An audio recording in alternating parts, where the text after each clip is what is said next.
যদি তুমি ভাবো তোমার শরীর সুস্থ থাকুক, তাহলে শুধু ভেবে কিছু হবে না। তোমাকে ব্যায়াম করতে হবে, ঠিক খাবার খেতে হবে, আলিসি ত্যাগ করতে হবে। এটাই হলো ডিসিপ্লিন। যদি তুমি ভাবো তোমার জীবন জ্ঞান দিয়ে ভরে থাকুক, তাহলে এটা ভাবলে কাশ আমি বুদ্ধিমান হতাম, কোনো লাভ নেই, বেকার। তোমাকে বই পড়তে হবে, ধ্যান করতে হবে, নিজের ভেতরের প্রশ্নগুলোকে গভীরভাবে ভাবতে হবে। এটাই হলো ডিসিপ্লিন। মনে রাখবে, চাওয়া হলো বীজ আর ডিসিপ্লিন হলো জল। বীজ যতই ভালো হোক না কেন, জল না পড়লে যেমন শুকিয়ে যায় বীজ, ঠিক তেমনই তোমার মধ্যে যদি ডিসিপ্লিন না থাকে, তাহলে ভিতরের যে চাওয়াগুলো সেগুলো শেষ হয়ে যায়।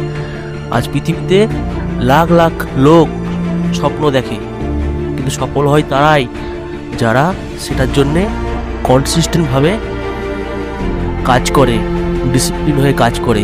স্বপ্নকে বাস্তব একমাত্র এই ডিসিপ্লিনই করতে পারে।